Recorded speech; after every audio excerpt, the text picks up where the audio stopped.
بسم اللہ الرحمن الرحیم۔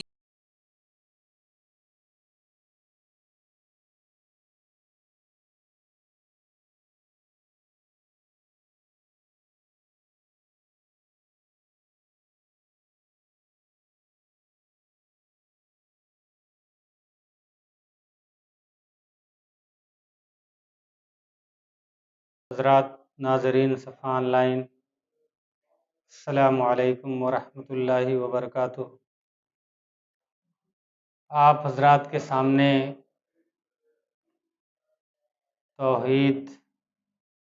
اور صفات باری تعالیٰ اور اس کے حقوق اور اختیارات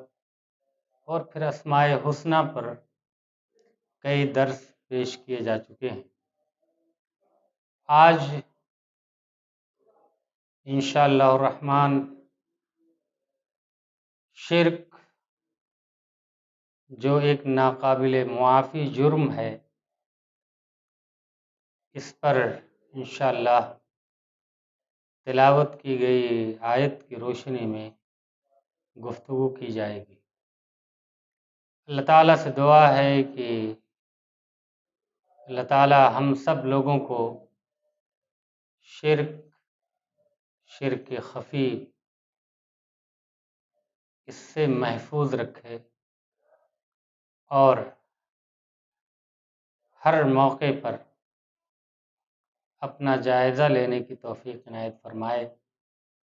کہ کہیں ہم سے کوئی چوک تو نہیں ہو رہی ہے، کہیں ہم اللہ تعالیٰ کے صفات، اس کے حقوق و اختیارات میں کسی کو شریک و ساجی تو نہیں کر رہے ہیں۔ یہ گویا کہ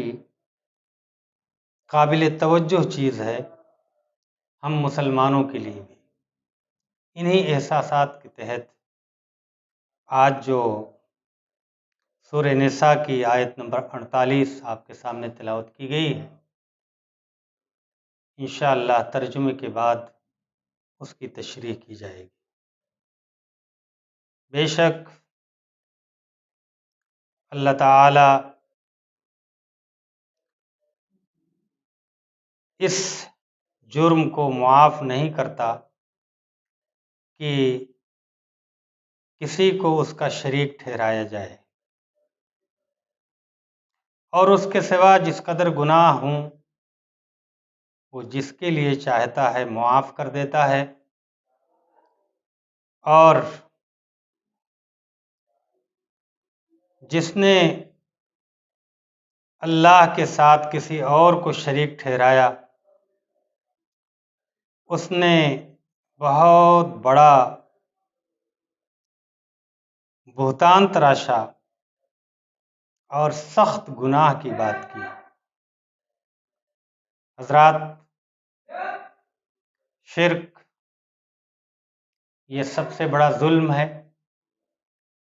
اپنے اوپر بھی اور اللہ تعالیٰ پر بھی۔ اسی لیے اللہ تعالیٰ نے فرمایا ان الشرک لظلم عظیم، شرک ظلم عظیم ہے۔ انسان وہی شرک کرتا ہے جو اپنے آپ کو نہیں پہچانتا۔ اگر انسان اس پس منظر میں اپنے آپ پر غور کرے کہ میں کون ہوں اور اس دنیا میں کس لیے آیا ہوں، میرا خالق، میرا پروردگار، میرا حاکم،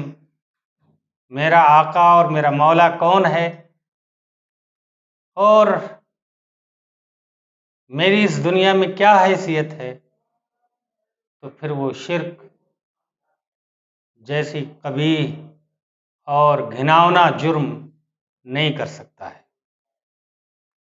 اللہ تعالیٰ تمام گناہوں کو معاف کرتا ہے اور کر دے گا، لیکن شرک اور مشرکین ان کی طرف اللہ تعالیٰ توجہ نہیں فرمائے گا اور اسے معاف نہیں فرمائے گا۔ شرک دراصل اس اللہ کی جو ہمارا خالق اور مالک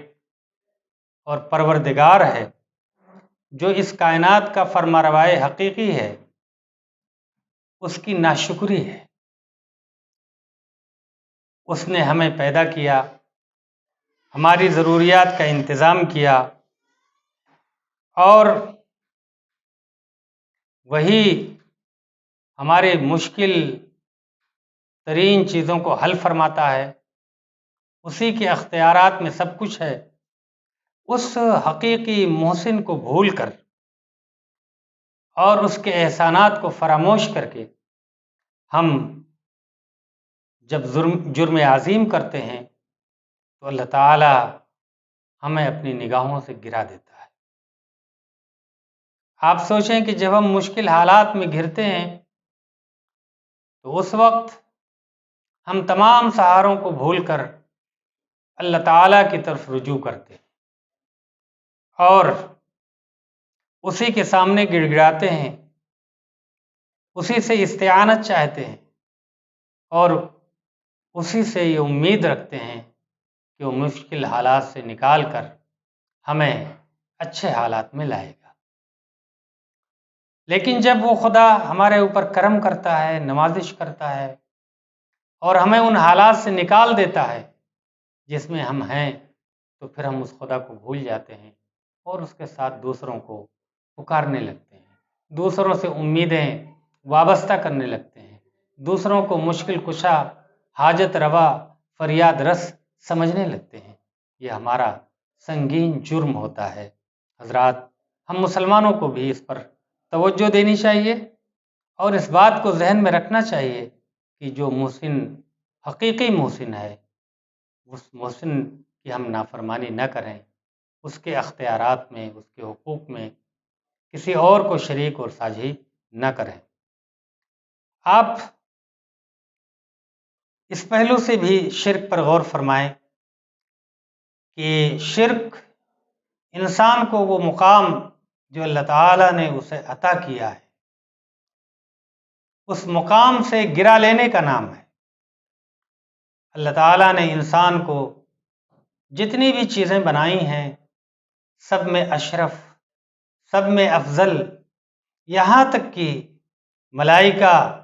جو مقرب فرشتے اللہ کے حضور اس کی عبادت اور اس کے تسبیح و تقدیس میں لگے رہتے ہیں، ان سے بھی افضل انسان کو قرار دیا ہے، اس کے اعمال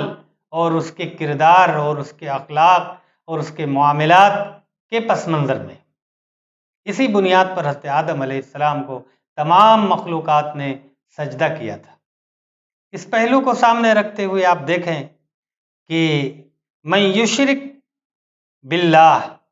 فکأنما خر من السماء، جس شخص نے اللہ کے ساتھ کسی اور کو ساجی و شریک کیا، وہ گویا کہ آسمان کی بلندی پر جہاں وہ تھا وہاں سے گر گیا، نیچے آ گیا وہ، اور اب جب وہ نیچے آ رہا ہے تو اسے درند و پرند کھائیں گے، فضا میں اس کو گوشت خور پرندے اچک لیں گے، یا ہوا جدھر چاہے گی انہیں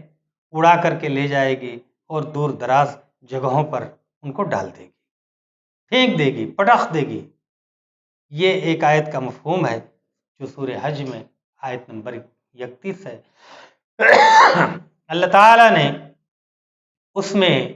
گویا کہ اس بلندی سے جہاں انسان کو اللہ تعالیٰ نے فائز کیا ہے،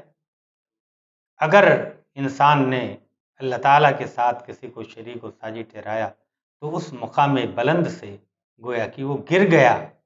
اور گرا تو پھر اس کی کیا حالت ہوئی، کیا اس کا حشر ہوا، وہ کس انجام سے دوچار ہوگا، اللہ کو اس کی کوئی فکر نہیں ہے۔ اللہ تعالیٰ اس کو کوئی مقام اس پس منظر میں نہیں دے گا۔ پھر آپ اس بات کو بھی ذہن میں رکھیں کہ اس کائنات میں اللہ کے سوا کسی کو کوئی اختیار حاصل نہیں، وہی جو چاہتا ہے اس کائنات میں نافذ اور جاری فرماتا ہے، انسان مجبور محض ہے۔ آپ دیکھیں 1 سال قبل کووڈ-19 کرونا اس نے دستک دی اور وہ طاقتیں جو دنیا کی سپر پاور طاقتیں کہی جاتی ہیں، جن کو بڑا ناز تھا اپنی طاقت پر، اپنے تجربات پر، اپنے علوم پر، اپنی سائنس پر، وہ بھی اس خدا کے فیصلے کے سامنے ڈھیر ہو گئیں۔ اور کتنے انسان اب تک اس دنیا سے اس وبا کی وجہ سے جا چکے ہیں، اور کتنے جائیں گے، اس کا حقیقی علم اللہ تعالیٰ کو ہے۔ انسان یہاں بالکل مجبور نظر آتا ہے، اور تمام طاقتیں اور کر و فر اور وسائل و ذرائع رکھتے ہوئے بھی کچھ نہیں کر سکا۔ تو یہ انسان کی مجبوری اور بیچارگی اور اللہ کے اختیارات، یہ اللہ تعالیٰ کبھی کبھی اس کائنات میں ایسا بندوں کو دکھاتا ہے اپنے، کہ وہ دوسرے معبودان باطل جن کی وہ پرستش کر رہے ہیں، ان سے کٹ کر اس کائنات کے حقیقی خالق اور مالک اور مدبر و منتظم کی طرف پلٹیں اور اسی کی طرف رجوع کریں، اسی سے استعانت چاہیں، اسی سے مدد مانگیں اور اسی کو یاد رکھیں۔ حضرات، یہ پہلو بہت اہم ہے کہ ہم مشکل حالات میں پلٹتے تو ضرور ہیں اللہ کی طرف، لیکن جو اس کا حقیقی حق ہے اس کو ہم نہیں دیتے، اور جیسے ہی پریشانیاں اور مصیبتیں ختم ہوتی ہیں اس خدا کو بھول جاتے ہیں۔ اس بات کو یاد رکھیے گا کہ وہ اپنی ذات میں بھی، اپنے اختیارات میں بھی، اپنے حقوق میں بھی بے مثل ہے۔ اللہ تعالیٰ نے اس کا اعلان فرمایا ہے، لیسا کمثلہ شیء، اللہ جیسا کوئی نہیں ہے۔ اس لیے وہ ذات جو مثل ہے، بے مثل ہے، اس ذات سے ہمارا تعلق کتنا گہرا ہے، اور ہم اس کو کتنا یاد رکھتے ہیں، اور کتنا ہمیں یاد رکھنا چاہیے، اس پر ہم مسلمانوں کی توجہ زیادہ ہونی چاہیے، اس لیے کہ ہم اپنے آپ کو موحد کہتے ہیں، ہم خدا کے پرستار اپنے آپ کو کہتے ہیں۔ اور اسی کے ساتھ ساتھ یاد رکھیے کہ شرک جو ہے اس کا انجام اس دنیا میں بھی برا ہے، اور آخرت میں اس کا انجام جو ہوگا اس کو بھی اللہ کی پاک کتاب میں بے شمار جگہوں پر بیان فرمایا گیا ہے۔ یاد رکھیں کہ اللہ تعالیٰ نے یہ فرمایا ہے کہ جس نے اس دنیا میں اللہ کو بھلا دیا اور اس کے بالمقابل دوسروں کو اپنا خدا، اپنا استعانت کرنے والا، مشکلات سے نکالنے والا، پریشانیوں کو دور کرنے والا سمجھا، وہ گویا کہ اللہ کی نعمتوں سے محروم ہو گیا۔ چنانچہ سورہ اعراف آیت 152 میں اللہ تعالیٰ نے فرمایا ہے،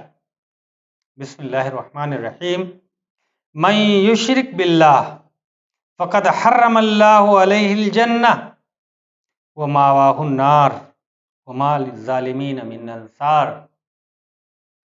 جس نے اللہ کے ساتھ کسی کو شریک اور ساجی ٹھہرایا، وہ گویا کہ اللہ کی عظیم نعمت، ہمیشہ کی زندگی میں وہ جنت، وہ نعمتیں، وہ آشائش، وہ آرام جس کا وعدہ اللہ تعالیٰ نے اپنی پاک کتاب میں کیا ہے، اس سے محروم اس نے اپنے آپ کو کر لیا۔ اور ایسے لوگوں کا ٹھکانہ جہنم ہے، اور وہاں یہ معبودان باطل، یہ اقتدار کے مالک جن سے ہم امیدیں وابستہ کیے ہوئے ہیں، یہ خود اللہ کے حضور محتاج ہوں گے، کمزور ہوں گے، بے سہارا ہوں گے، یہ خود مدد چاہیں گے، لیکن اللہ تعالیٰ فرما رہا ہے وما للظالمین من انصار۔ اپنے اوپر اور خدا کے پر ظلم کرنے والے لوگ وہاں کوئی مددگار نہیں پائیں گے۔ میدان محشر میں ہر ایک پریشان ہوگا، تو اس پریشانی میں لوگ جن کو اس دنیا میں پوچھتے تھے، جن کو مشکل کشا سمجھتے تھے، جن کو فریاد رس سمجھتے تھے، جن کو حاجت روا سمجھتے تھے، جن کے سامنے نظر و نیاز پیش کرتے تھے، جن کے سامنے سر جھکاتے تھے، جن کو سجدہ کرتے تھے، وہ خود ان سے اپنی برات کا اعلان کریں گے اور کہیں گے ہم نے اس کا حکم نہیں دیا تھا، میری غیبوبت میں، میری غیر حاضری میں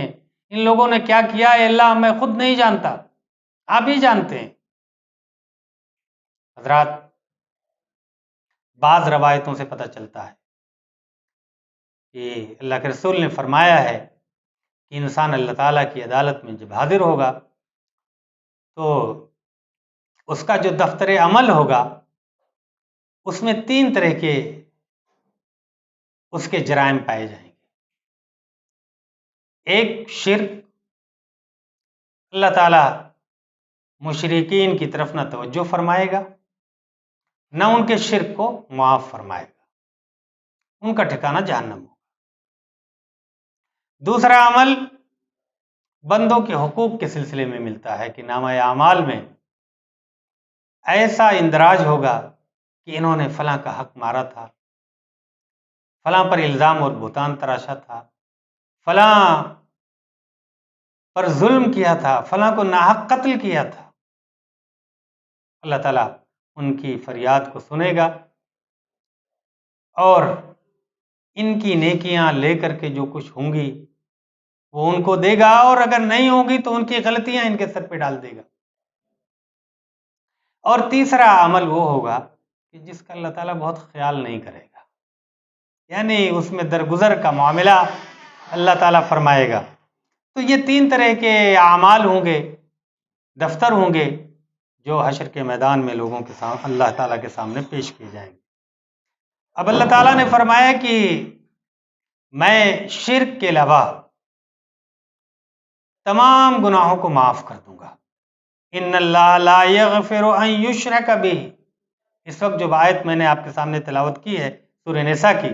اس کا ترجمہ بھی آپ کے سامنے پیش کیا گیا۔ اللہ تعالیٰ نے فرمایا کہ اگر بندے نے شرک کیا ہے تو میں اسے معاف نہیں کروں گا، بے شک اللہ نہیں معاف فرمائے گا یہ کہ اس کے ساتھ کسی کو شریک کیا گیا ہے۔ اس کے علاوہ جن گناہوں کو چاہے گا، جس کے سلسلے میں چاہے گا معاف کر دے گا، اور جس کسی نے اللہ کے ساتھ شریک و ساجی ٹھہرایا گویا کہ اس نے اللہ پر بہتان تراشا، اس کی کوئی دلیل نہیں ہے، کوئی حجت نہیں ہے۔ نظریاتی طور پر شرک نہایت ہی بوگس نتیجہ ہے، بوگس نظریہ ہے، اور اس کا انجام بھی بوگس ہوگا۔ اللہ تعالیٰ نے شرک کو کلمہ خبیثہ سے تعبیر فرمایا ہے، اور توحید کو اور کلمے کو پاکیزہ درخت سے تعبیر فرمایا ہے۔ قرآن کریم میں اس طرح کی بھی آیتیں آپ کو ملیں گی۔ حضرات،